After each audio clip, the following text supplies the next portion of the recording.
a plus b equal 7, ab equal 5 হলে a cube minus b cube minus 5 into a square minus b square equal what? এটা বের করতে হবে। তাহলে আমরা দেখো দেওয়া আছে মান দুটো হলে a plus b সমান 7 এবং ab সমান 5 দেওয়া আছে। a cube minus b cube এর মানও যদি আমরা বের করতে চাই তাহলে কিন্তু আমাকে a minus b এর মানটা লাগবে। এখানে কিন্তু a square minus b square এর সমস্যাটাও যদি আমরা সমাধান করতে চাই তখনও কিন্তু আমাকে a minus b এর মানটা লাগবে। ঠিক আছে, তাহলে আমি কি করব, এখানে যে দেওয়া আছে মান দুটো এটা আগে লিখি। দেওয়া আছে a plus b equal 7 এবং ab equal 5। আমরা a minus b এর মানটা নেব। তাহলে আমরা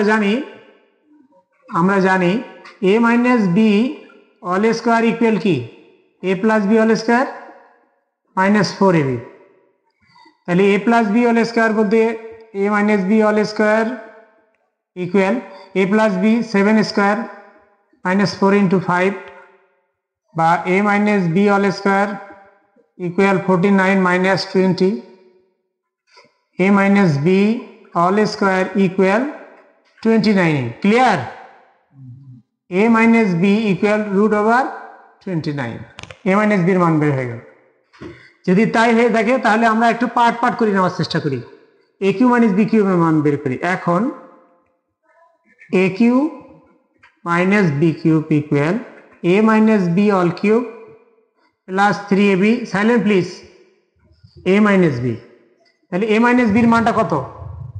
root 29 all cube। 3 into ab এর মান কত?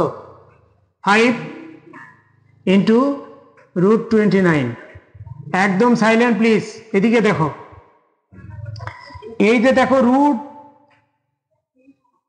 29 এর উপর কিউব মানে রুট 29 তিনবার আছে। তাহলে তিনবার দুইটাতে পজিটিভ আসে 29 প্লাস 15 রুট 29, এই মিলে হয় 4 রুট 29। এইটা আবার এই জায়গাটা আমরা বের করার চেষ্টা করব। a square minus b square, আবার a square minus b square equal কত? a plus b into a minus b। তাহলে a plus b এর মানটা কত? 7 আর a minus b এর মানটা কত দেখো তো? root 29। তাহলে এখন আমরা ফুল রাশিটাতে মানটা বসাই দেওয়ার চেষ্টা করব। minus b cube 5 into a square minus b square। আমি পার্ট করে বের করার চেষ্টা করলাম। উদ্দেশ্য পরিষ্কার, যেন আমরা পার্ট করে মানগুলো বসাই দিয়ে খুব ইজিতে নির্ভুলভাবে করতে পারি। তাহলে a cube minus b cube এর মানটা কত দেখো তো? 14 root 29 minus 5 into a square b square মান 7 root 29, 44 root 29 minus 35 root 29। তাহলে 44 থেকে 35 মাইনাস করলে হয় কি 9 root 29। This is the answer। ঠিক আছে, ধন্যবাদ।